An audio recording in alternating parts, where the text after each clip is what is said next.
Welcome to Elevating Consciousness, the podcast that helps you discover deeper levels of truth, meaning, and wholeness.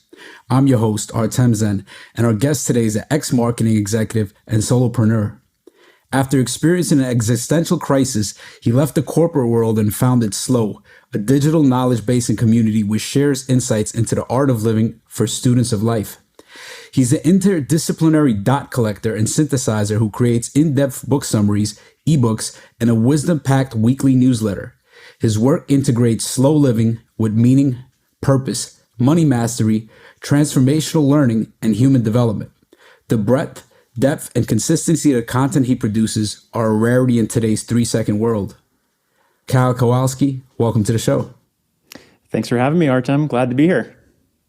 Yeah, so I actually came across your work a couple of years ago while doing some research on Susan Kagruder's ego development theory. And she's actually been on episode 3 of this podcast. Anyway, I was pleasantly surprised by the amount of wide-ranging content you had on your site, which overlapped a lot with my own interests. And I ended up signing up for the premium content in the community and have been reading your newsletter ever since. And there's a lot we can explore, but maybe we can start by you explaining what Sloww is in your own words and why you started it and how it grew into the success that it is today. Yeah, so a lot there. First of all, yeah, I'm a big fan of Suzanne Cook-Reuter's work as well, and I'm happy to be a popularizer, if you will, of what she's doing. And actually just listened to your podcast with her this week for a second time, I think. So good work with that one. But yeah, for all things Sloww, let's see. So I guess my story really starts with that existential crisis that I had in 2015. So I had been working in the marketing industry for about 8 years at that point. And up to that point in my life, I was 30 years old and hadn't really questioned anything before. So I was just kind of going about life as it was. I figured everybody was doing something similar. Hadn't questioned anything about who I was, who other people were, what humanity was, what life was. All of those types of questions hadn't even, crossed my mind yet, which makes a lot of sense in terms of ego development theory. So I was fully immersed in the conventional stages at that point, if you will. So all things Sloww started really as a seed during that existential crisis. So in late 2015, I was working 60 to 80 plus hour weeks in my marketing career. And that's not uncommon in the marketing and advertising industry. But what is uncommon is doing it for 6 months straight with no breaks or gaps in it. So at that point, I had done the ebbs and flows of a high hour work week here and there, but it comes and goes and it's no big deal. But this was 6 months straight, and it finally broke me. So this is when all the questions started in my life in terms of, and it really started with the simple question of, at this point I was I think I was a senior brand manager at a global apparel company. And my job, funny enough, was to reinvent the brand. The brand was over 100 years old. And I was hired on to reinvent the brand. And here I am in the midst of my own, identity or existential crisis where I'm getting paid in my day job to solve that same issue for the brand that I was working on. So kind of ironic how the stars align and life works out that way sometimes. But what happened was, I found myself working these insane hours, and it wasn't just the burnout of the hours itself. It was the combination of that with what I felt like was a lack of purpose. So I had worked on anything and everything in the marketing industry, from consumer packaged goods to business software to pharmaceutical stuff to fashion. But at this point, I was, fully immersed in the fashion and apparel industry, and it led to these questions in terms of, at 2 a.m. after I finally would go to bed one night, just a random night in the midst of all this, I just remember staring at the ceiling and starting with a question probably along the lines of, am I really killing myself with work to sell people more stuff they don't need? Is that why I'm here on the planet? Is that really my purpose? And it could have been as practical as like, am I really here to sell people more $40 jeans? Like, is that it? Is that really what my life is all about? So that is what kicked off really all things Sloww in terms of starting to ask myself that exact question and all of the follow-on questions that inevitably leads to. So you start asking yourself one question, it leads to another. You start searching, you start looking for answers. Of course, you can't find answers to every question you're asking, but even in lieu of having, solid answers to something, it at least gives you a newfound respect for life itself. It gives you a new perspective on life. And this was really the start of everything for me in terms of all of that questioning.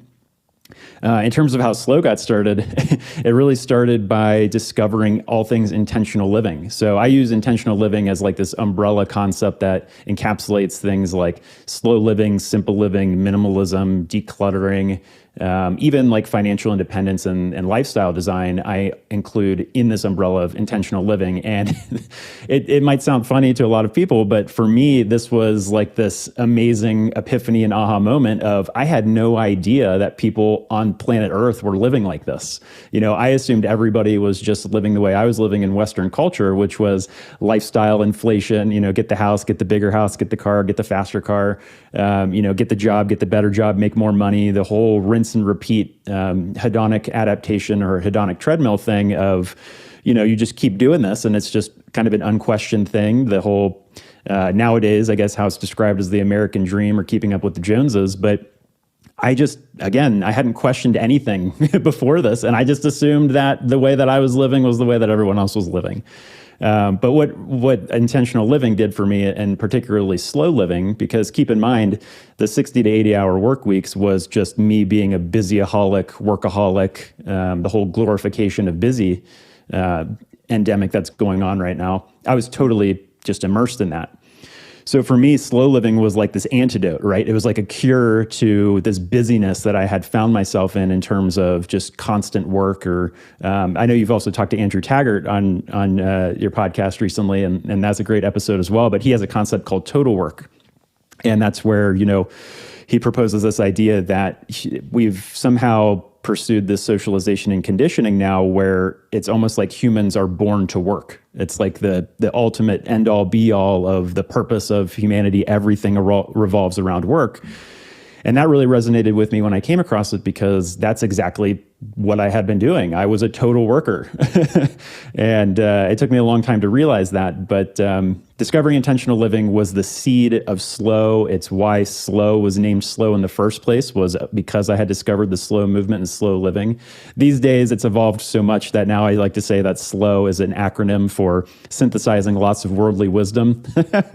So I'm trying to, reverse engineer it into something that makes more sense today without completely changing the whole thing around. But yeah, it's been an evolving journey over the last later this year will be the 8-year anniversary of my crisis.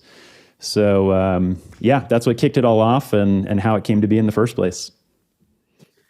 Yeah, it's a fascinating journey and fascinating story. And I'm curious how this notion of slow living, how did that actually change? Like, how did your life change once you stepped away from your job as a marketing executive? How did your life change, and how did you start organizing or living your life? How did you start spending your time differently? Yeah, so slow living, I would say a lot of the intentional living pieces actually started while I was still fully employed. So I have this period, so crisis is late 2015. It was like a 6-week, like acute portion of a crisis, although you could never put a dead end on it, right? But that was really the acute portion that kicked off everything for me. And then the following 2.5 years, I was still fully employed. And those were actually rougher years than the crisis itself, because over those 2.5 years, I just kept learning everything I could about myself and about life, and about humanity. And I just was gaining all this new, not just knowledge, but new perspective, which makes sense in the context of ego development theory. But I was gaining all this new perspective in terms of these are things I'm learning about myself and life, yet I'm still living the same way that I had been living. And I'm still showing up to my 9-to-5 job and still doing this thing that I don't feel is purposeful.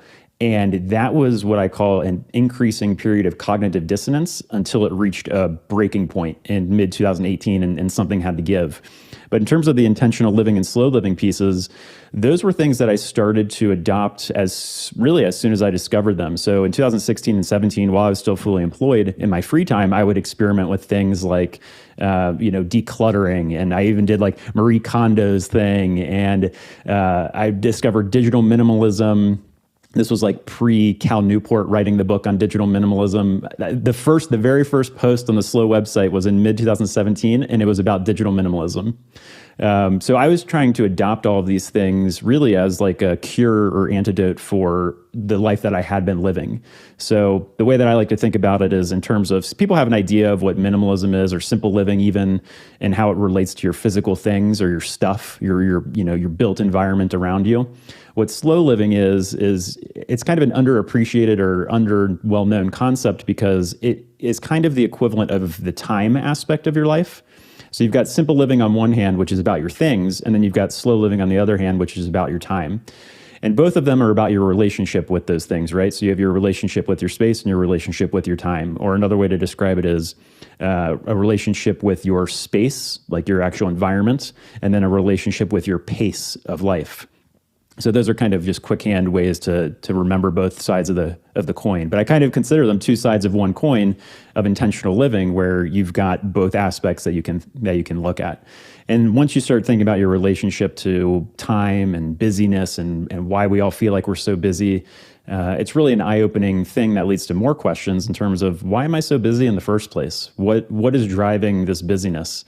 And I have a post series on the Sloww website that I did a couple years ago that kind of dives into the busy epidemic today. But yeah, that's how I got started with it. And it's just been little, experiments and phases along the way where I've tried some decluttering stuff, some minimalism stuff, embraced some downshifting, voluntary simplicity, all of these types of concepts, including, lifestyle design. If I could design the perfect day, what would that look like?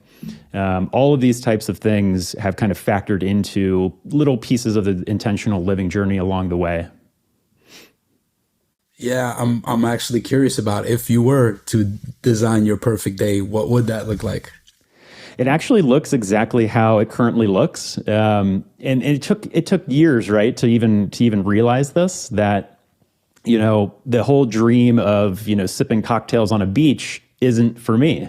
And it took me a long time to realize that, though, right? Because that's kind of the meme that's planted in people's heads, and the goal that people are striving for is like this financial independence, number on a screen kind of thing.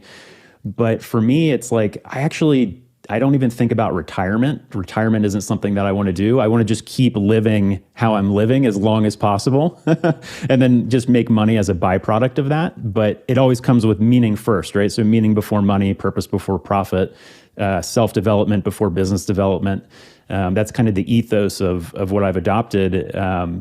And yeah, so for me, the perfect day is pretty much what I'm currently living. I just want to keep doing that as long as I can. But it took a long time, right, to realize that I'm more interested in lifelong learning than I am in traveling the world. I'm more interested in lifelong learning than I am in just, consuming entertainment. For me, the lifelong learning is the play. It is the fun. And so, if someone were to stand outside my door and just observe me every day, they'd be like, wow, you work a ton. You're just constantly working and reading and like doing all this stuff. But what they consider work is what I consider play. And who wouldn't want to be playing all the time? Yeah, that's interesting what you just said, because that was kind of the next question that I wanted to ask is related to what you're saying. And I think one of the things we have in common is our insatiable curiosity for learning and reading. And I know myself at any given time, I'm kind of bouncing around through a half a dozen books. And I'm just curious, how does the amount of content you create and the amount of reading you do fit into slow living? Like I imagine like slow living would somehow entail slowly consuming a book and like really living with it, which at the same time feels to me somehow in opposition to being able to create so much content and learn so many ideas. So how does the amount of content you create and the amount of reading you do fit into this notion of slow living? Yeah, that's a great question. And when people hear slow living, first of all, the word slow in general usually has a negative connotation, right? So that's kind of a fun thing that kind of kicks people's curiosity off in terms of, well, I always thought slow was a bad thing, right? But in terms of slow living, there are a ton of myths and misconceptions about what the concept even entails. So a couple of them, just to quickly name them off, are like that. A lot of people would think that it means living life as slowly as possible, like you're living in slow motion. You're actually physically moving slowly between everything that you do, which isn't the case. Then you've got the other thing where, if you search hashtag slow living on Instagram or Pinterest or something like that, you're going to get this very curated, neutral tone, earthy tone aesthetic, muted colors, that whole deal. And sure, that can be like slow living as an aesthetic, but what I'm referring to is slow living as a lifestyle. So there's a big difference between the aesthetic and the lifestyle. That's the other piece of it. Another piece is that slow living is anti-technology, which isn't the case. The big thing that it comes down to, if you want to use like different synonyms for it, it's almost like instead of calling it slow living, you could call it mindful living or deeper living or more holistic living or more purposeful living, more paced living. So it's again going back to that relationship with time itself. And so it's not a matter of doing less just for the sake of doing less. It's a matter of making trade-offs intentionally, almost like what minimalism is, or like what I said was simple living is for your stuff. It's like you're approaching your priorities in life, you're approaching what matters most to you in life in a way where you're intentionally and consciously putting certain things on the back burner so that you can go big on the things that matter most to you. So in terms of what that means for reading, I've always been, it's kind of ironic, I've always been a slow reader. Like I actually am just thorough and methodical and in general slow. I always got bad grades in reading growing up because I would never finish tests before the time ran out. So it's funny because growing up, I always considered reading a weakness for myself, and I was never a big reader. And really, I haven't become a reader since my adult life in my 30s. Through all this existential crisis and learning, it just so happens that the best ideas are trapped in books. And so you kind of have to go through this process of going through books and pulling out all of those key insights and nuggets that you can then connect across books and across authors and things like that. But in terms of reading, there's a great book called How to Read a Book by Mortimer Adler. And he talks about, it's not a matter of reading slowly only or speed reading only. It's a matter of reading enough that you know when to read quickly or skim or even skip portions of a book or even quit a book if it's not for you at the right moment. Like you said, you have, a dozen books on rotation at any given time. I'm kind of similar in terms, I probably have like 3 to 6 on rotation at any given time, where depending on your mood or what is drawing your energy in a certain direction, you can flip between them. But the more you read, the better you become as a reader, right? And you know when to speed read, you know when to read slowly, you know when to reread something because it just seems like that insightful or it articulates something in a way that you couldn't before. So it's kind of a matter of this whole idea of quality through quantity. The more you do it, the better you're going to get at it. Yeah, so obviously your work spans many topics, but one that seems to be central is purpose. How do you think about purpose, and what are some of the most surprising or helpful insights you came across that can help somebody align with their purpose? So purpose was really, the lack of purpose is what kicked off this whole journey for me. And then discovering intentional living kind of created a space for me to investigate my purpose a little bit more, or what is purpose in general? What is meaning? What is the meaning of life? What is meaning in life? So all those types of questions kind of grew out of this. You can think of intentional living, or again, in terms of ego development, as that like watershed in terms of moving from the conventional stages to the post-conventional stages. In terms of, in the conventional stages of psychological development, you have a very external focus on life. I say that my identity was my LinkedIn profile, during those years. And then as you start to move into the post-conventional stages, you start to shift from this external focus on life to a more internal focus. And that's where intentional living kind of started to give me some internal space to be able to even think about purpose in a greater capacity. And then in terms of purpose, again, like I seem to naturally do, this is just how my mind seems to be wired. But what I naturally do is once I discover something that seems interesting, I just exhaust that concept to like the nth degree, right? I dive into everything that I possibly can. And I have a post on the website from years ago where I searched the word purpose. I searched keyword phrases like finding purpose, how to find purpose, what is purpose, all things like in that realm. And I read the first 100 search results on Google. I opened every single one and I read every single one. not for the sake of just arbitrarily saying, okay, I'm going to figure it out after going through 100 search results, but for the sake of trying to find quotes that resonated or perspectives that resonated, and then trying to connect dots between themes and patterns between all of these disparate writers and thinkers in terms of how they're talking about purpose. I did something similar on happiness. So when we think of happiness, we kind of have an idea in our heads of what that means. But once I dove deep on it, I discovered over 100, different perspectives on purpose, or on happiness, that you could kind of organize into things that are like external to you, like money and relationships and things like that, all the way through the psychological to the spiritual. And the same kind of thing happened on purpose. But the one concept that stuck with me the most and that I ended up using to find purpose myself was a concept called IKIGAI, which is a Japanese concept. Although if you search for that word, you'll find a 4-circle Venn diagram that isn't actually the truth of Ikigai in terms of how it is used in Japan. So what I did was I took that original concept that I discovered and I kind of modified it a little bit to try to closer match the truth of the concept. And then I used it for myself and went through all of it to try to find my purpose. And that's still what I recommend to everybody today. Yeah. So you also mentioned it's crazy the amount of research you do on these topics and how deep you dive onto them. And you wrote an insightful ebook titled "The Hierarchy of Happiness." Can you unpack how you understand happiness and the different levels of it? Yeah, so that was one of the first big projects that I took on, and it started with a post series on the website. Well, the way that things seem to naturally play out is I dive deep on something, and I'm like, okay, I'm going to write one article on this.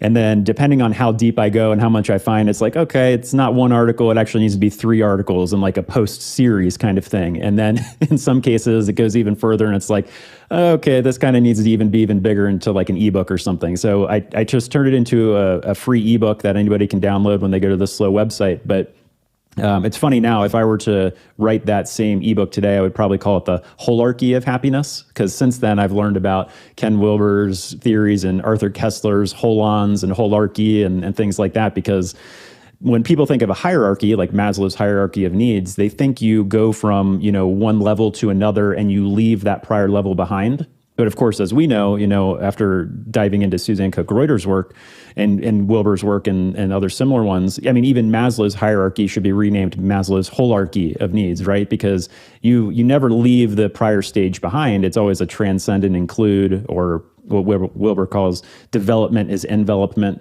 as you develop deeper and more holistically.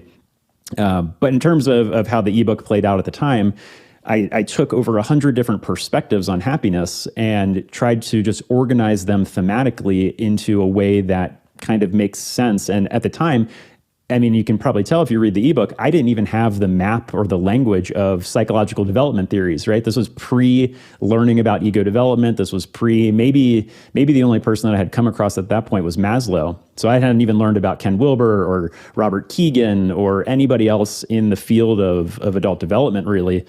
So I was just looking at happiness in terms of the frame of mind that I had at that time and trying to organize all of this in a way that seemed to make a little bit more sense. But what it does is it gives you a new perspective on how complex happiness is as its own concept. And how differently people think about it in terms of, is it something outside of you? Like if I get a certain amount of money, I'll be happy. Or if I have a certain number of relationships or friends, I'll be happy. So you have all these kind of external or physical factors, and I kind of included that as kind of the base of the hierarchy. And then that leads into things that I call like the psychological level, where you've got things like making better decisions or choices in life and finding purpose. And I think there are 4 maybe themes in that psychological level about happiness. And then ultimately that leads you from your mind to beyond mind, which you would call the spiritual area, in terms of like the joy of being and transcendence and things like that, in terms of what happiness means at those levels. So, yeah, I think overall, though, the whole process just gave me a newfound respect on how complex even something like happiness is. We think it's something simple. You either have it or you don't. But what is it in the first place? Yeah, I'm always thinking about this question of happiness, and that's like one of the questions that I like to explore and think about. And I think what I see in my interactions with the world and with other people is like happiness is often equated as like a pleasure thing, It's like, if I, as long as I'm getting pleasure and things are going my way, then I'll be happy. And to me, that always just felt like, oh, like it's somehow not true happiness. But I guess that's one way of looking at it. Like, there's a level of happiness, and it's just from where you're functioning, your happiness is a different thing. So happiness is different, kind of depending on, where you're functioning from. Yeah, and that's probably the one that you just mentioned is probably one that almost everybody has to live and learn the hard way, right? Like, my wife and I had to live and learn the hard way with the whole lifestyle inflation thing, and we had all this stuff and the physical goods and all the things that on paper you would say, if you check all these boxes, with the right salary and the right house and the right car and all of that type of stuff, then you'll be happy. And I am just a case study for the fact that no amount of those pleasures will ever result in happiness if you have a lack of purpose. So one way you describe yourself is as a synthesizer. How do you understand this notion of a synthesizer, and how did you come to realize that this is what you're most skilled at? Yeah, so this is something that I didn't even have the words to say. I didn't even know what synthesis was or synthesizer. There are other terms like knowledge integration or interdisciplinary studies, or even like the idea of like a generalist or something like that. All of these are kind of synonymous to a certain degree, but I didn't have the language to even articulate that about myself until a couple years into the journey. So even by the time I quit my career, I don't think I had discovered, the idea of a synthesizing mind yet. But I had enough idea directionally of this whole slow thing and intentional living and purpose. This feels directionally like the way that life is calling me to go. And I kind of just need to follow it and watch it unfold and play out. And then try to connect the dots, looking back upon reflection, right? So this was one of the things that I think I finally discovered it at some point right before I had finished like the IKIGAI ebook that I created, in terms of going through that whole process myself and trying to put words to the way that I kind of intuitively was already living life and kind of had this felt sense of, but hadn't put words to before. And a lot of it came through, I think Howard Gardner is probably the most famous or well-known name in terms of doing a lot of research on the synthesizing mind. He says he has his own synthesizing mind, which has allowed him to produce all this stuff, but he has a book called The 5 Frames of Mind, and the synthesizing mind is one of them. And as soon as I read the description of it, I was like, that is exactly how my mind seems to just naturally work by itself without me even trying to make it do that. So it just happens to be the way that I'm wired. And of course, everybody's wired differently, and everyone's going to have different talents and strengths and gifts and just the natural approach to life that they have. And we need all of them, right? It's not a matter of, everybody should be this or that. But Howard Gardner's work is what finally really allowed me to dive deep on, well, what is a synthesizing mind, and how much does that resonate with me? Yeah, I haven't read those books, but I did see your summary of the synthesizing mind and some of those ideas. And, prepping for this interview, I was actually thinking about this idea of a synthesizing mind and how it seems like synthesis is actually the natural byproduct of all minds, of like all brains. It's like, you have thesis, you have antithesis, and then you have synthesis. It's like that's what the mind is doing. It's constantly solving problems. And then it seems like this notion of the synthesizing mind, it's like when your mind is just kind of like hyper inclined to do that. And that would kind of make sense. Like, you're super into learning and human development, and so am I in that sense. And it's like there's something for somebody that has this kind of inclination. It's almost like a hyper process. It's like everybody has the synthesizing mind. Everybody's mind is synthesizing, but here it's like I need to constantly keep doing this. It's like I'm constantly learning and extracting, and it's like I get insights and then I turn them into more insights, and it's like that's where I get joy, or that's what I'm inclined to do. So that was just one way that I was thinking about it. Yeah, you're absolutely right. I mean, every human brain is wired to learn, right? So all humans are doing it to a certain degree, whether consciously or unconsciously. And then, yeah, I think some of us maybe are naturally wired to do that on steroids. I don't know, but yeah, for me, it just seems to be how I'm naturally wired. Yeah.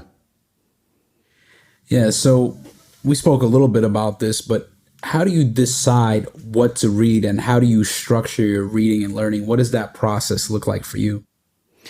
So when I first started out, it was really driven by just natural curiosity and questions that I was asking at that given time. So if you look at like the first 100 posts on the website, a lot of it's going to be intentional living. So I was reading slow living books, I was reading simple living books, minimalism books, all things like that.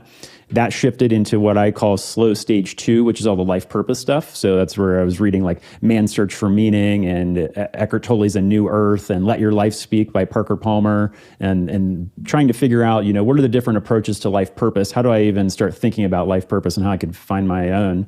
And then that shifted into kind of, once you have purpose, you start, and this probably coincides psychological development wise with starting to think about your own socialization and conditioning, right? So you start to question your own mind a little bit and be able to take your mind as an object and say, and even question things in your mind, like why are my ideas my ideas? Why are my desires my desires? How did I ever get all these ideas in my head in the first place? You might even already have created like purpose, and then you start questioning, well, what is purpose? How did humans even come up with this concept called purpose? And then if you get into like the biological side of psychology, it's like, is there an evolutionary biological explanation for why we have purpose as a survival advantage? And, you can start looking at all these different perspectives on everything. But in terms of how I picked books and what I kind of dove into in the early days, it was really just based on that question and answer search of, I've got a question or a curiosity, and I'm going to go try to find the answer as much as I can, or at least get a newfound perspective on it. These days, I'm trying to be a little bit more, and that made me, of course, back in the day, just jump around, right? So I could read a book about neuroscience, followed by a book about spirituality, followed by a book about psychology, followed by philosophy. I was just bouncing around to whatever kind of called my attention at any given time. These days, I'm trying to be a little bit more intentional about kind of bulking similar types of books together. So since the beginning of the year, really over the last 3 or 4 months, I've been deep into primarily lifelong learning books and finding how much of lifelong learning coincides with human development. Like really, like the purpose of adult learning is adult development. They are kind of like two hands shaking in terms of, and this has just been amazing to realize coming off of having learned about like all the psychological development theories. I'm now learning about things like transformative learning theory, which is Jack Mesereau's concept, and it aligns perfectly with so much of the psychological development stuff in terms of the whole thing kicks off with a disorienting dilemma, which is kind of like an existential crisis in a way, although it doesn't have to be a big thing, right? It can be a slow, culminating, incremental thing. And then it's like a hero's journey all the way back around to a new perspective on life, and then reintegration into society. So you kind of come full circle by going on your own hero's journey and coming back to give yourself, with that newfound perspective, in a new way to something beyond yourself, to society at large. But finding out how much that coincides with lifelong learning and adult development has just been an amazing kind of realization that syncs up with everything else to date. But that's been my deep dive so far. And what I'm doing is kind of bulking things now by, I'm going to read every book that I can on lifelong learning so that it can inform an online course that I'm working on called Synthesizer, which will kind of share the behind the scenes of everything that I do for Sloww. So how I pick books, how I read books, how I take notes, how I summarize a book, how I synthesize multiple books or pieces of content together, kind of give everybody, literally like screen sharing how I do what I do. And then I'll follow each of the slow stages after that and do a course for each one, where I'll do an intentional living course after that. So any books I haven't read yet on intentional living, I'll dive into those, then life purpose, mental mastery, and timeless wisdom after that. Yeah. So this is where it's interesting how it links up to the next question that I wanted to ask. But you're mentioning these stages, right? These 4 stages, and you keep mentioning this notion of human development and adult development, and that's something I'm also really interested.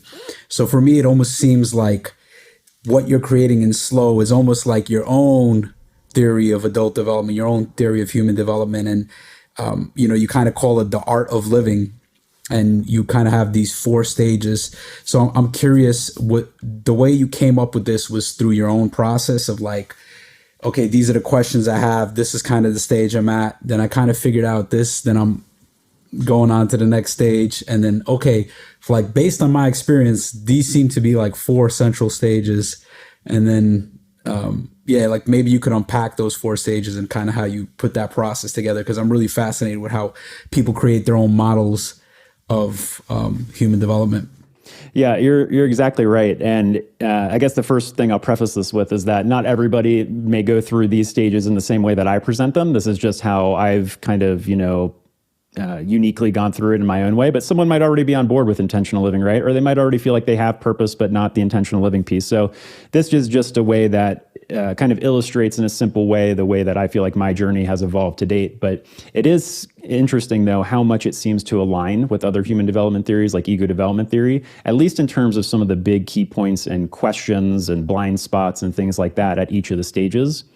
Like the shift from an external focus on life, in the rat race, trying to get ahead, trying to make more money, get more stuff, things like that.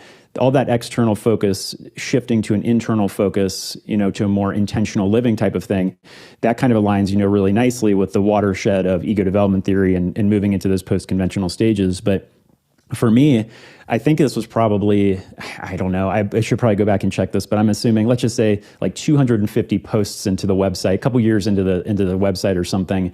I didn't have this stage framing at all. And it was one of those things where I kind of was thinking, is there a way that I can make sense of the whole website or my journey in a simpler way, especially for people who come to the website new, right? And they're like, what is this place? There are like 300 posts on all this random topics, seemingly. Is there any way that this all holds together? So I was really looking for those patterns and themes of how did my own journey progress? How do I organize all the content on the website in a better way? And when I first did it, there were only 3 stages. It only went from intentional living to life purpose to really all the psychological mind stuff, or what I call mental mastery. And I didn't even realize at that point that there was a beyond mind thing. I didn't really understand even what like spirituality was at that point. Even though I had read some spiritual books, you initially think about it on the intellectual level before you really are able to integrate it and embody it and make it more of your lived reality. So there were initially only 3 stages, and then it occurred to me, I think this wasn't even until maybe last year or the year before, that there should be another stage beyond all the psychological stuff where you get into more, I say spiritual growth sometimes, but obviously growth is a little bit of a misnomer in terms of spirituality. So I kind of refer to it more as like timeless wisdom, or in general, just beyond mind. So all of that stuff around being and awareness and consciousness, I would categorize in the beyond mind bucket. But yeah, it took me a long time to kind of be able to visualize these stages and realize that all the content hung together like this. But in terms of how human development works, a lot of it kind of boils down to the idea of like horizontal development, where you're learning more knowledge and skills and information in your mind. Or you can think about it as like what you know. And then you've got the vertical development bar, which is how you know. So it's perspective taking and meaning making. Some may even refer to the vertical piece as transformation, whereas the horizontal piece is translation. I think that's maybe a Wilbur term. But the idea is that on the horizontal development level, that's your baseline of lifelong learning, right? That's like what kind of sets the foundation for all the other stages to grow out of. And that obviously works great now by understanding all the transformative learning stuff about how lifelong learning just goes hand in hand with human development. And then on the vertical piece, you have the 4 stages. Yeah, you also synthesize a lot of information around money mastery. What are some of the insights you found to be most helpful on your journey towards financial freedom? Yeah, so I guess the first thing I'd say is that I'm not financially independent, but I am very inspired by learning about the FIRE movement, so the Financial Independence Retire Early movement. The key person that's probably been most influential to me in that is Jacob Lund Fisker, who created Early Retirement Extreme. His just approach to, it's really a combination of systems thinking plus lifestyle design. And I just feel like he goes so much deeper and shows you the reality of what could be with money. And again, keep in mind, this is something that, up until age 30, I hadn't questioned any of this stuff. And I thought people were just making money, trying to make more money, trying to spend more money, and that whole cycle. And so discovering the FIRE movement it was kind of like the equivalent of discovering intentional living, where I had no idea people were doing all these creative, alternative, even contrarian things with their money in terms of how they view expenses and financial independence and things like that. So that was just really inspiring in terms of the possibility of what could be. And it kind of plays out. My wife and I started adopting some of this stuff. We were able to cut our household expenses 30% year over year, which is in line with what Vicki Robin says. Most people can cut their expenses 20 to 25% once you start realizing the flow of stuff and money in your life in terms of how you're spending. So we're kind of a case study for that. But yeah, the money piece, the other thing that I most recently discovered about money that has been fascinating to me, and this kind of aligns with, socialization and conditioning and one's lottery of birth, if you will, is that Daniel Kahneman, who's the author of Thinking Fast and Slow, he has something. I actually just read Paul Millard's book, The Pathless Path, and he's got a Kahneman quote in there that says, your satisfaction with your income at age 18 directly correlates to your satisfaction with your income as an adult, which is really interesting, that your money views are kind of not, solidified, but pretty set at a fairly young age. And that actually resonates with Morgan Housel's book, The Psychology of Money, where the entire first chapter is basically about one's lottery of birth. It says everybody's got different views on money based on who their parents are, what education they got about money from their parents, whether their parents struggled with money or not, literally the economic environment in which you were born into. So depending on the year you were born and when you were growing up, what the economy was like. All of your money views are being shaped by all of these different factors as you're growing up, and they're fairly set at a pretty young age. I'm lucky in the sense that I didn't have a big extrinsic motivation in my life. I never have for money as a primary motivator. On the flip side, I had a motivator that was my self-worth was always directly tied to my work. And then I viewed money as if I work really hard, not only do I feel worthy and useful and valuable as a person and to society, and I don't disappoint my parents or disappoint myself and all of these things, which is fear-driven. But not only that, I can actually have this byproduct of, I just assumed the money would come as a byproduct of doing good work. But now that I've kind of dove deeper into all of the socialization and conditioning stuff about how someone gets their money views in the first place, it gives me a newfound respect for being lucky that I'm not hardwired, to take money as seriously as other people do. But it also gives me more empathy and compassion to those who seem to have money as a primary motivator and where that came from in their lives. It probably came at a pretty young age for them. Yeah, that's interesting. I've read also The Psychology of Money. So you think it's like this? It becomes really difficult for people to rewire their mind, and I think this notion of our self-worth being tied up with our net worth, I feel like that's also a societal thing. So it's almost very difficult to get the space to actually realize that, just because somebody's making a lot more money than you doesn't necessarily mean that they're providing more value, and it certainly doesn't mean that they're more valuable, because there's a intrinsic value that's not based on any extrinsic means. Yep. Yeah, exactly. Yeah, so I think another comment. So this is the other thing that I wanted to ask you.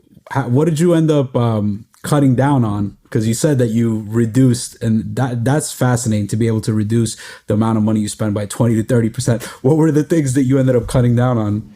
Actually, so I have a post on the website that goes through this, and of course, there's another concept that I just dove deep on. But what I started doing was I created just a manual Excel spreadsheet where I tracked every dollar that we spent for a couple years.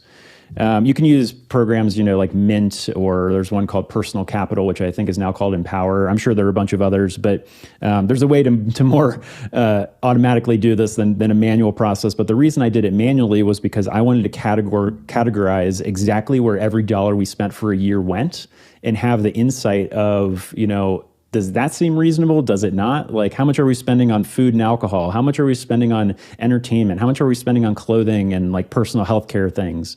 How much are we spending on travel? So it starts to give you a newfound respect on, or perspective on, until you do the math, you just don't know. You might have an idea in your head of like, oh, I feel like I spend a lot or a little on this or that. The other thing that helped was I also did some just personal challenges where I did like a no buy year. And you can do this. You don't have to do this like in totality for all spending categories, but I did it for clothing. That was the one I started with, which is funny because I was working at a clothing company at the time, and I could get like unlimited pairs of jeans if I wanted to, but I owned one pair of jeans. But I did a no buy year with clothing and literally spent $0 on clothing for a year. And then once it kind of gamifies it, right? It makes it more fun and interesting to say, could I go a year without spending money on clothing? And then it builds a new habit. While you're doing the challenge or experiment, it starts to build a new habit, and you start to think about things differently. Instead of saying, oh yeah, I need that or I want that, your default is no, right? And then you have to make a case to yourself as to why it should be a yes. So you completely flip the default script of, oh yeah, I need that, I want that, this, that, whatever, to no, my baseline is no, and it's got to be a really good case for why I say yes to buying something. So what happened naturally was I got to the end of the no buy year and it just kept going. So then it became 13 months and 14 months and 16 months where I didn't buy anything. I think I finally broke it because I had to buy a suit for a friend's wedding or something. But yeah, so you can kind of start small with things like that. And then the other thing I did was I dove deep on like the Bureau of Labor Statistics or something has like, they call it like the average spending of like household consumer units or something like that. And I think at the time, this was back in like 2017 or 18, the average household spent like $60-something thousand a year. And now keep in mind, people like in the FIRE movement are spending $25,000 to $40,000 a year, even in some cases with kids and a larger family. So 25 to 40,000 is probably like a range for people in the FIRE movement. And then you've got people like Jacob Lund Fisker of Early Retirement Extreme, who for over a decade now has been spending around $7,000 a year total, all in on everything, including insurance and taxes and like home, like everything, $7,000 a year, which in some cases is just like, one spending category of another family's, annual expenses.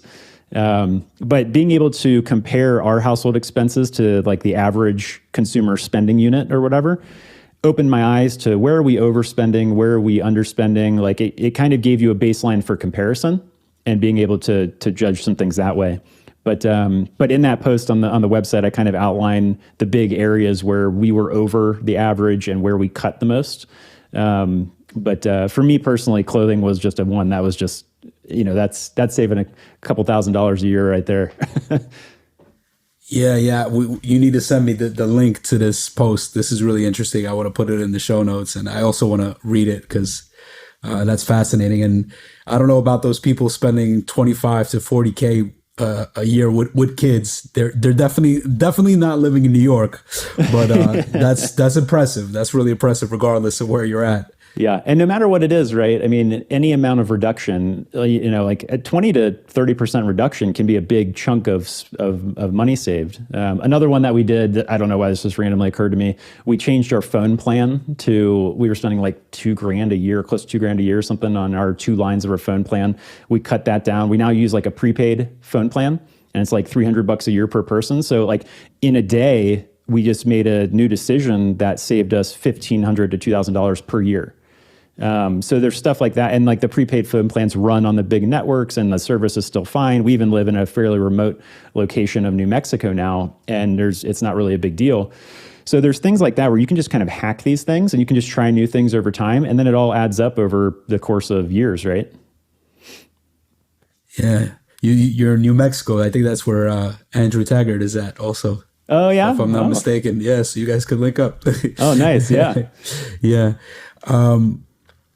So, the question of free will is one of the most debated in philosophy.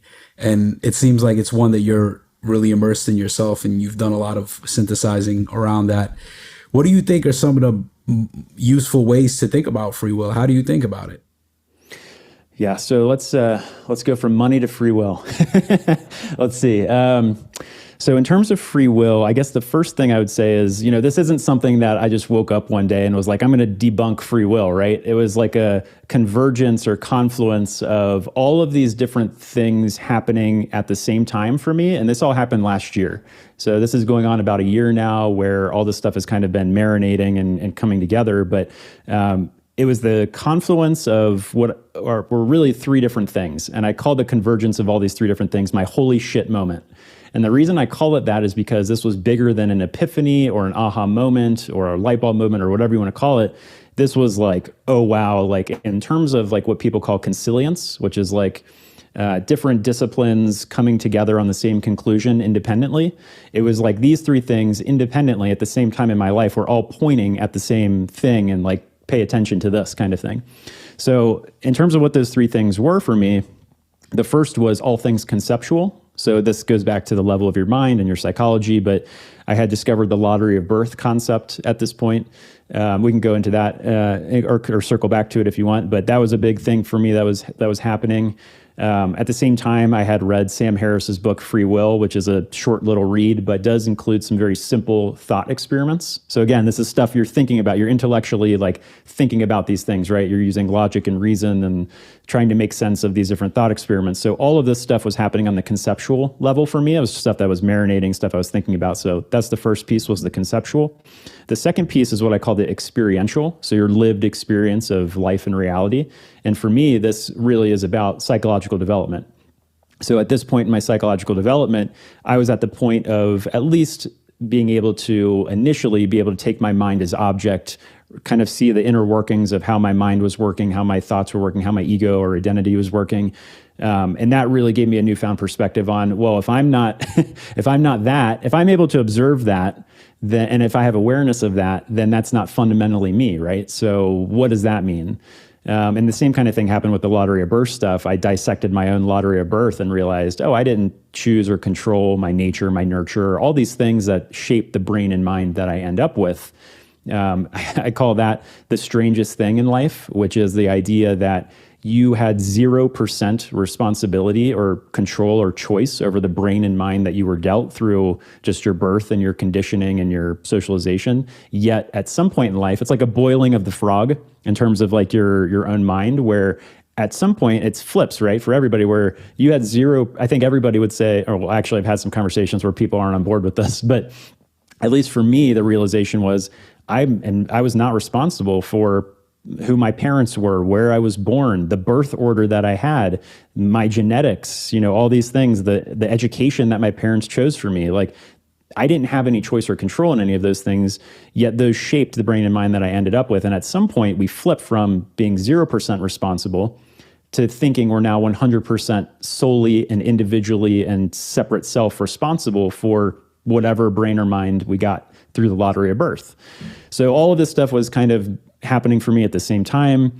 And then I was also diving deep into subject-object theory, which finally, for a number of years, it just never clicked with me. But then I read something from Robert Kegan's work. His theory of adult development has a subject-object theory in it. And this is a little bit of like word salad and a little hard to understand, but it finally clicked for me, where he says the subject of one stage of development becomes the object of the subject at the next stage of development. And once I was able to start to see the inner workings of my mind a little bit more, that made more sense to me. That finally clicked to me, because prior to that, you think you are your mind, right? You think you are your thoughts. You identify with, if someone attacks my ideas, they're attacking my identity. So prior to that, it's like a one and the same thing. And then finally, they kind of separate enough where you can start to take your mind as an object. So that was happening. And then the third piece of it is the scientific. So you've got the conceptual, the experiential, and then the third was the scientific, where I was diving deep into Robert Sapolsky's work on the biology of behavior. I was reading some stuff on neuroscience. I most recently just read David Eagleman's book, Livewired. So I was starting to learn not just the psychological or spiritual aspects, but also the biology underpinning everything that was happening, which, if anything, like that gives you a whole newfound respect on why life is the way it is, and it offers explanations that kind of make sense of things that we couldn't make sense of before. But all of those things were converging at the same time for me and led to this holy shit moment where I was like, well, what does all this mean for free will? If I didn't choose any of this stuff, like, what do I even consider me? It's almost like a different way in on like Ramana Maharshi's self-inquiry, asking who am I, from like a spiritual perspective. It's almost a different way in to that same thing, where it's more of like a conceptual and experiential approach from that perspective, where you're doing these thought experiments, you're having these realizations about yourself, you're able to see things a little bit differently because your lived experience of reality is different through psychological development. It's a different way in on it, but equally as impactful in terms of asking yourself, well, if I didn't choose all the things that led to me today in terms of what I consider me, quote unquote me, then what does that mean for me? Who am I if I didn't, like, can I take credit for anything, or can I take blame for anything? Because a lot of people have traumas that they grow up with as a child. And that has, in some cases, lifelong implications and downstream consequences. David Eagleman's book gave me a whole newfound respect on that. But it starts making you ask all these questions about free will. And in my personal experience of it has been liberating. A lot of people think it's limiting. So once you start to realize all these things impinging on your free will, or your lack of free will that you didn't realize before, it's like, oh, I'm really limited. And then, why do anything at all? Why does this even matter? All those types of questions. But I found it to be just extremely liberating in terms of, wow, like you start to have more compassion for yourself in terms of why you are the way you are.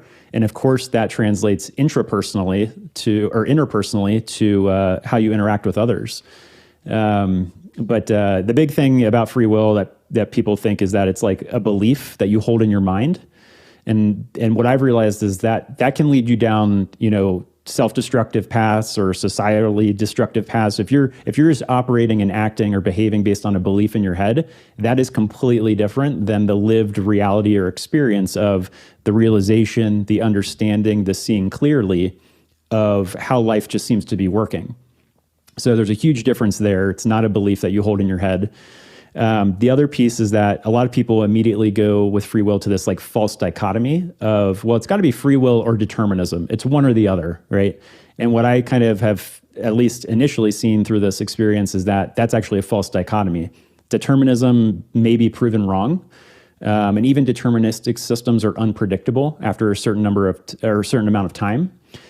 So life is still unpredictable, regardless of free will or not. So you've got the false dichotomy piece, and then the other one is like people say, well, why does it matter if I have it or not? I'm just still going to do the same thing anyway. But my experience has just been the opposite in terms of it's well worth the time and energy to investigate. It gives you such a new perspective and liberating feeling about your life and life in general, and that it's well worth the time, and it matters way more than most people realize. So anyway, that was a long-winded explanation, but I feel like I've had enough conversations on Twitter about this topic that I understand that it's a touchy subject, and that a lot of this seems paradoxical or nonsensical, but yeah, I guess once you see it, it all seems much clearer at that point. Yeah, it's interesting how I feel like this is what we're going really deep into, is free will. So from your perspective, there is no free will. So this is kind of on like the bleeding edge of like the things that I've been thinking about and even my lived experience of psychological development. I mean, the fact that we're both aware of Suzanne's work, it kind of gives you the idea, or we both are well aware that you can't see what you can't see if you're not at that stage of psychological development, right? Someone's lived experience. So for me, talking about someone like Ramana Maharshi or Jesus or someone who is truly enlightened, I can only understand that on the intellectual level at this point, but I feel like I understand enough of how it works, with subject to object merging, where you have a loss of sense of self and you're just in a state of non-dual awareness. That all makes sense intellectually, right? Because if subject object merge, there is no me, there are no others. Like Ramana Maharshi's quote of how should we treat others? There are no others. That all makes sense. Even Jesus's quote of forgive them, they know not what they do. In terms of psychological development, that makes a lot of sense now, right? It's like, yeah, like those people were in a different lived experience of reality at that stage of psychological development. And if Jesus was in a place of subject object merging, that is completely different lived experience.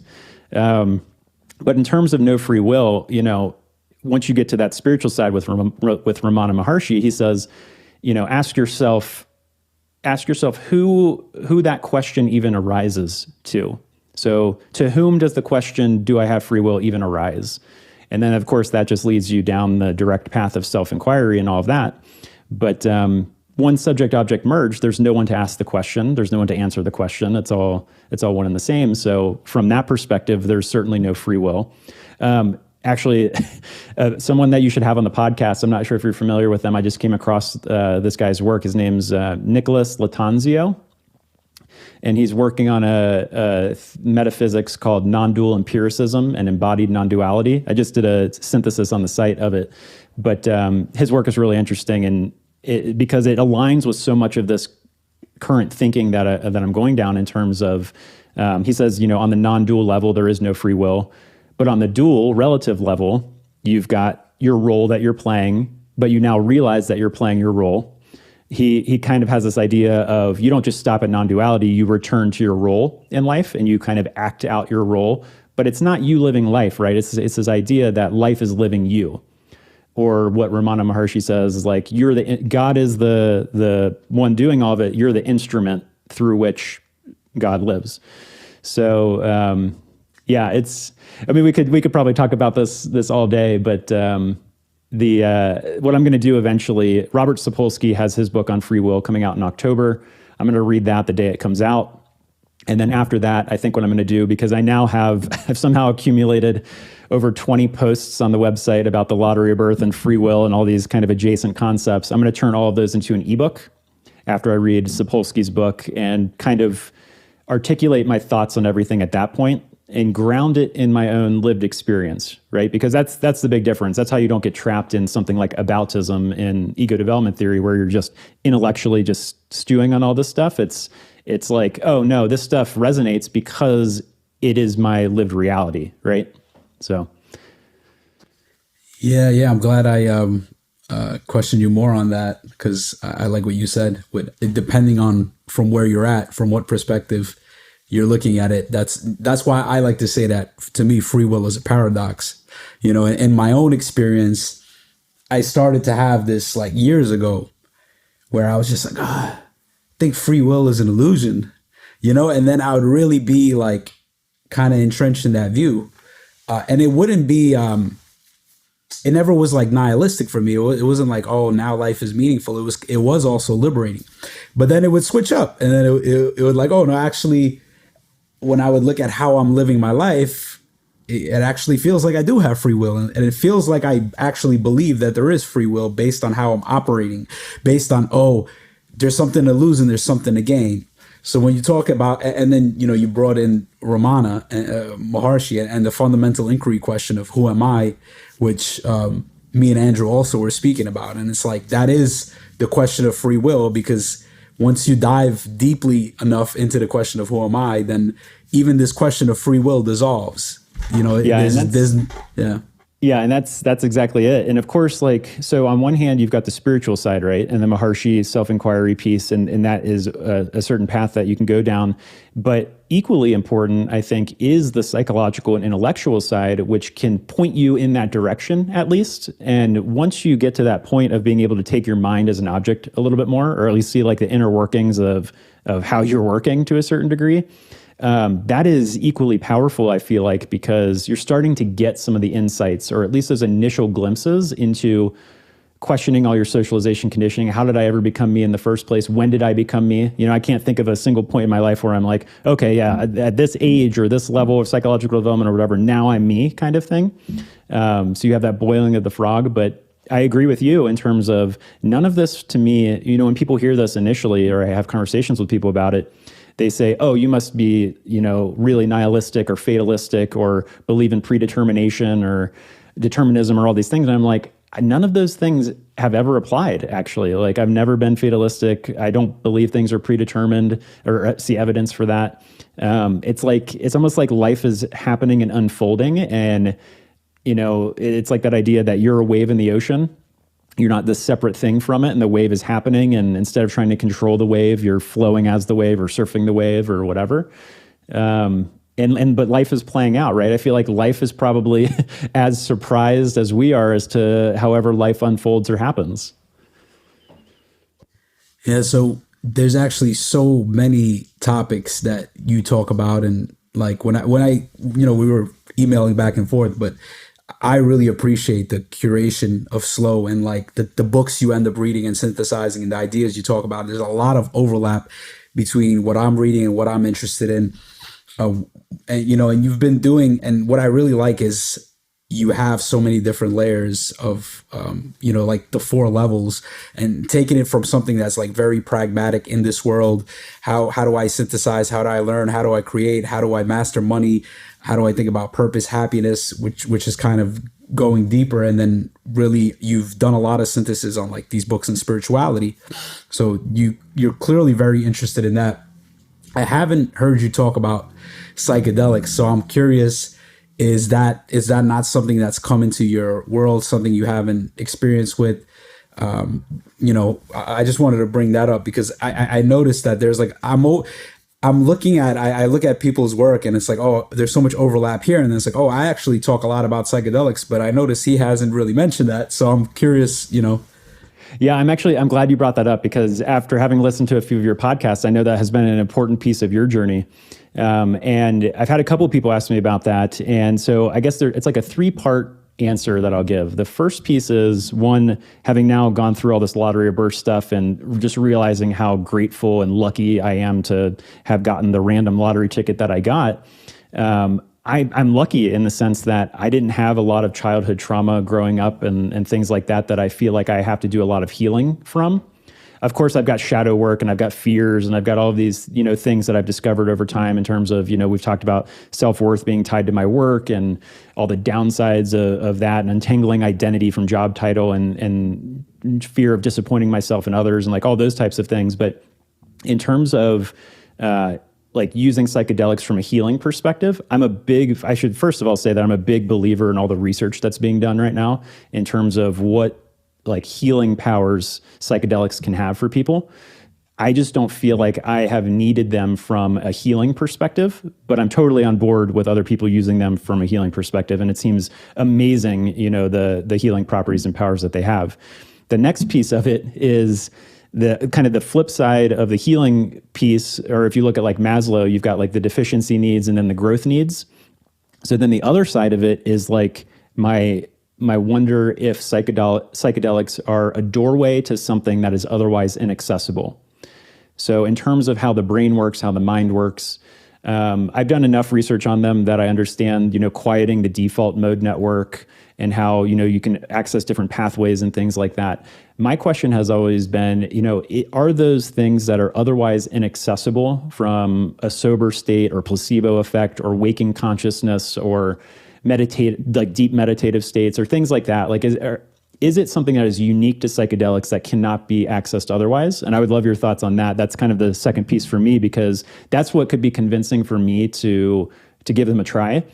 My hesitation, and this is the third piece, my hesitation is that I've had enough bad experiences with just weed and alcohol in terms of how my brain and mind seem to be wired. I guess this is a downside of my lottery of birth. Maybe it's genetic. I don't know. But I've had enough bad highs from weed. I've had enough bad drunk experiences that I don't fully. I know there can be negative repercussions, right? Especially, I feel like I maybe would be better prepared now, just given the learning that I've done, the psychological development that I feel like I'm at now, versus had I done them like 10 years ago or something. But I still have this kind of underlying concern a little bit, like, am I really wired to get the full advantage out of these without it having a reverse negative effect where I just like, instead of becoming the mystic, I become the psychotic, that kind of thing. Yeah, I think that's a legitimate concern. And to kind of comment on the comment you made that is it possible to access these states or these insights without psychedelics? And it seems like it really is. There's a lot of people that I talk to in the meditation communities, and people that have went very far on the meditative path, and they seem to they're able to do the same things. They're even some of these people like Daniel Ingram, who was on the first episode of this podcast. He's basically a master meditator, somebody who's went very far and, essentially came out and said that he's, an enlightened being, which has been kind of unheard of. But they've put this guy in brain scanners, and they can just, like, he just shuts off his default mode network on demand. Like, it's actually hard for him to activate it. He has to think about very negative things for there to start being activation in that part of his brain. But the reality is, for most of us, it's actually the opposite. Our default mode network is constantly firing, and it's very difficult for us to calm it. So by using psychedelics, people kind of get a shortcut, right? Especially with something like 5-MeO, which I've used 3 times. You get that pretty much. I wasn't in a brain scanner, but I'm sure if they put me in a brain scanner, you would just see that there was no activity in the default mode network, because it's complete ego dissolution experience. And so in that sense, it gives people kind of a glimpse and an insight into what's possible with other things like meditation. But there's obviously risks, and I wouldn't say it's for everybody. I was just curious because I see so much similarities in what we're interested in, and I see that you're interested in spirituality. So that's why I'm interested to ask, like, well, have you looked at psychedelics? Because for me personally, like, the only reason I got into spirituality, and I was meditating before, but the only reason I got deep into meditation was because of the psychedelic experiences, because they kind of showed me, like, this is what's possible. And it can be kind of frustrating when you're meditating, you're doing all this dedicated practice and nothing's really happening. And you're like, why am I doing this? And then you use something like that and, like, boom, oh my God, like, this is what, like, something like this is possible. I could realize something like this.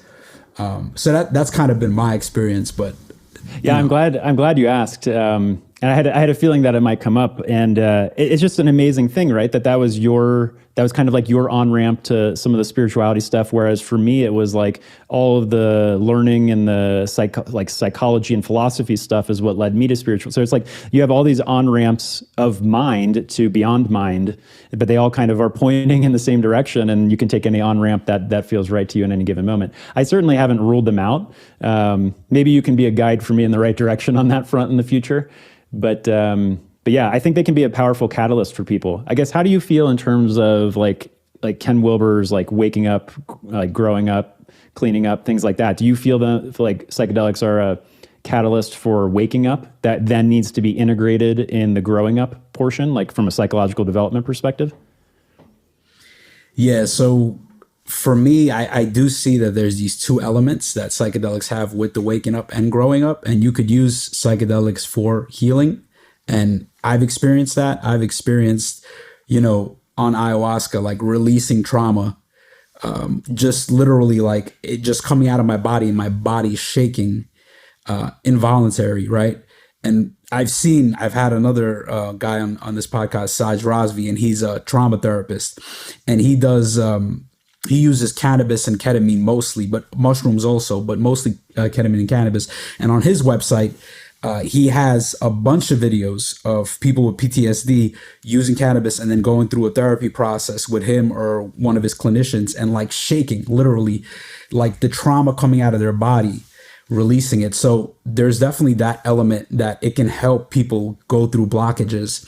And for me, I think the way I grew up, I'm from Brooklyn, New York, and around here, it's like everybody's very kind of like puffing their chest up and just very like, just very armored, right? Very armored. And to me, the psychedelics, like, and particularly in the environment I did it, like the ayahuasca, like doing the ayahuasca ceremonies and being a part of the sharing circles, really saw kind of, like the armoring go away. Like, oh, actually, I don't have to be so defended. I don't have to prove that I'm so strong or so tough and like hide my weaknesses. And, I don't have to do that. That was really, really helpful for me, kind of softening the ego for me. And that's really a healing. That's part of the healing process and also moving towards awakening. The thing that I think, I don't think psychedelics can really bring people into awakening, like into stabilizing it, into like what people call enlightenment. I've heard of cases. I think Daniel Ingram spoke of somebody that was able to kind of get awakened through using psychedelics, but that's very rare. My experience has been that it blasts you up, especially with 5-MeO. It's like, I thought I was enlightened when I did 5-MeO and I came out of it. I'm like, now I get it. Oh, this is all a dream. Oh, this is all illusion. It's all about love. I get it now, and then the ego contracts back down. And so that's been my experience. But that's really motivated me to kind of deepen into my meditation practice and use that, make sure that that's what I'm working on day to day, and realize like, yes, this is something that I can realize without something. That's just showing me what's possible, but this is available right here, right now. Once I clear away the clouds, the sun is always shining, even when it's cloudy.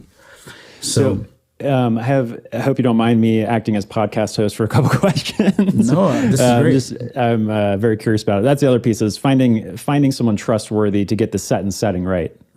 So that would be a big piece, and I would take you up on trying to navigate that whole world of who's trustworthy in the space, what's the right way to do it, wrong way to do it, things like that.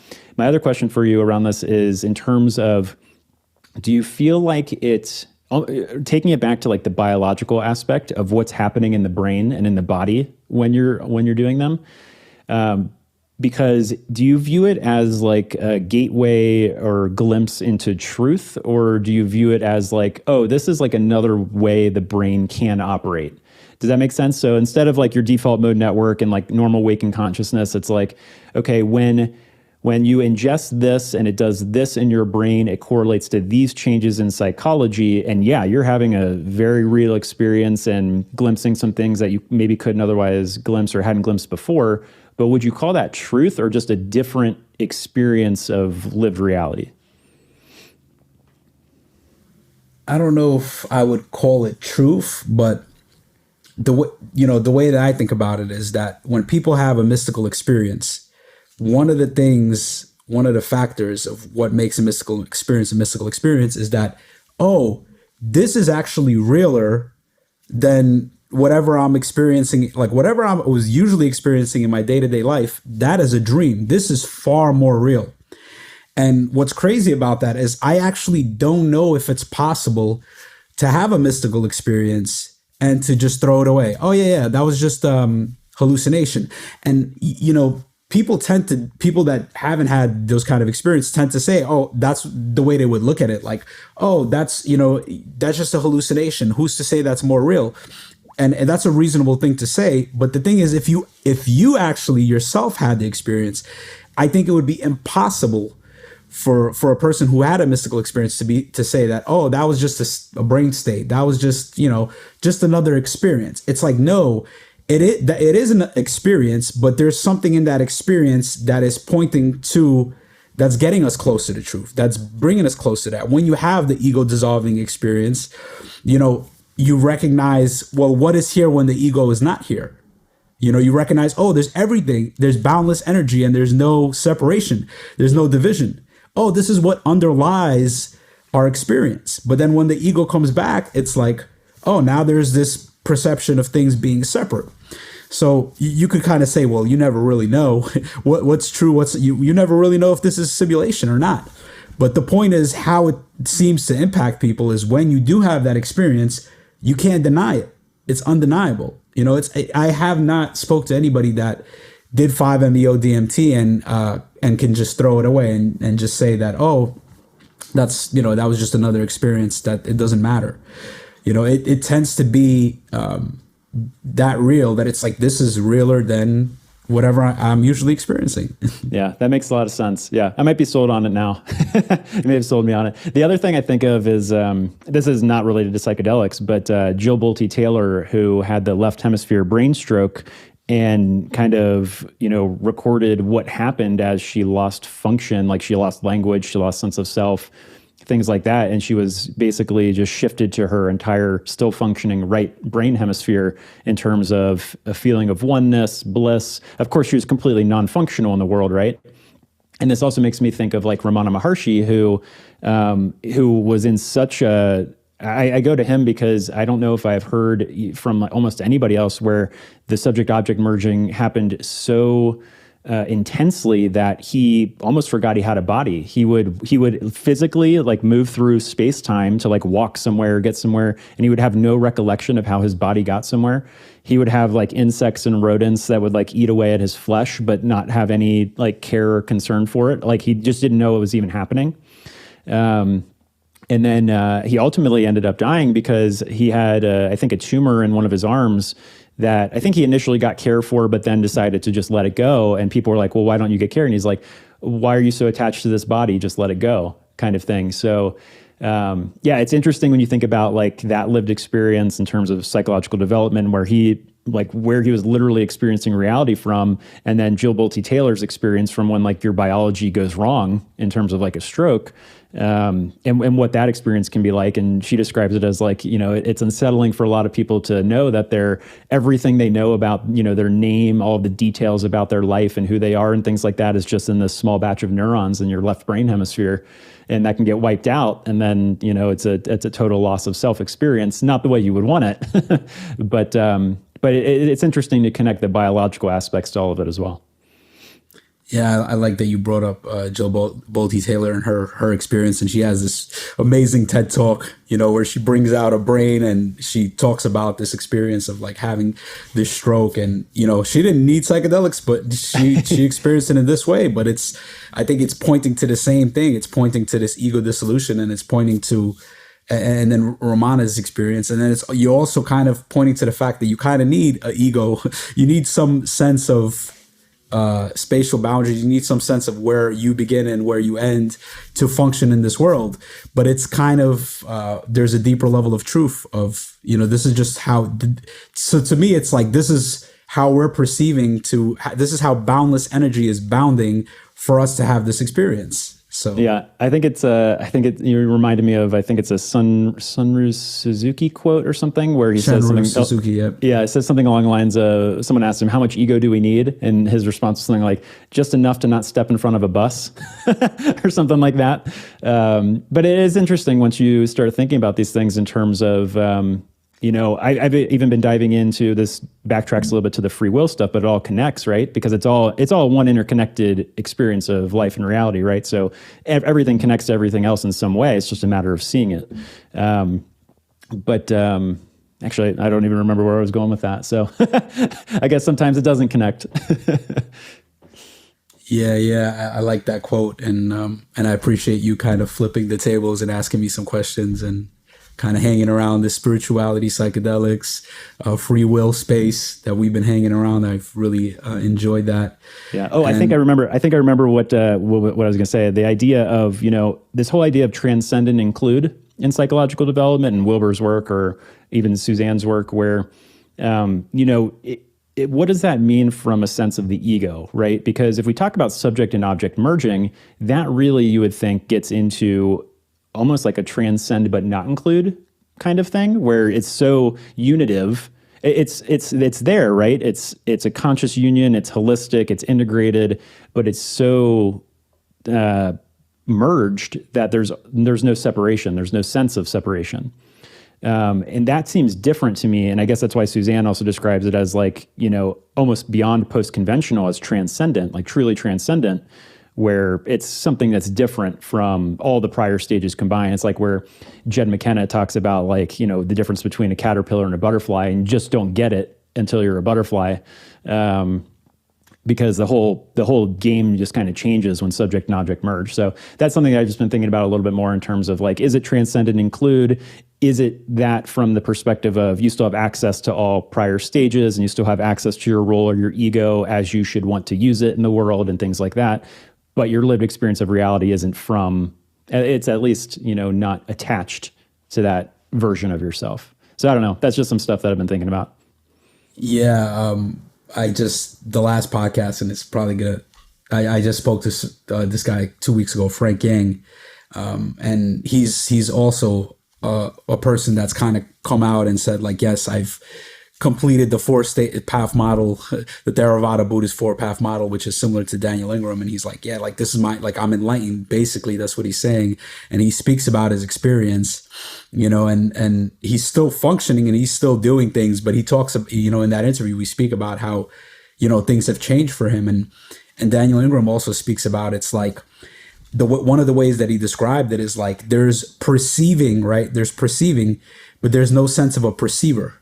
There's no sense of a center.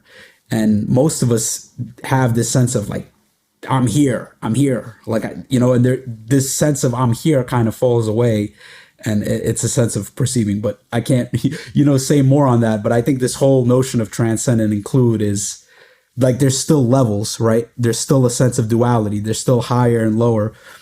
From this perspective, it's everything is everything. Yeah, it's the whole idea, like the seer is the seen, the dancer is the dance. There's no separation anymore. But yeah. Yeah. So, you have this, amazing site, a growing newsletter, a community. What is next? What are you currently working on? I think you mentioned you were creating some courses. What's coming up for Sloww? What's coming up for Kyle? So online courses are the next big thing on the horizon for me. It'll start with a synthesizer course for lifelong learners. So that'll be the first piece, because like we talked about, that kind of sets the foundation of horizontal development so that you can vertically develop. So that'll be the first piece as a synthesizer course. And I'll share the behind the scenes of how I do everything I do with Sloww, and then I'll roll out a course chronologically in order the Sloww stages. So you'll have an intentional living course after that, then a course that helps people find life purpose, and then the mental mastery in the spiritual growth side. So that also buys me a little bit of time, right, to get to know the psychological and the spiritual sides a little bit more. So those latter courses are probably a year or two off, but the initial ones, the first two, I'm hoping at least, will be launched this year. So yeah, that's the biggest project on the horizon. And then of course, somewhere in there fitting in the whole free will ebook as just a fun side passion project to finally kind of articulate and consolidate all my thoughts on that subject.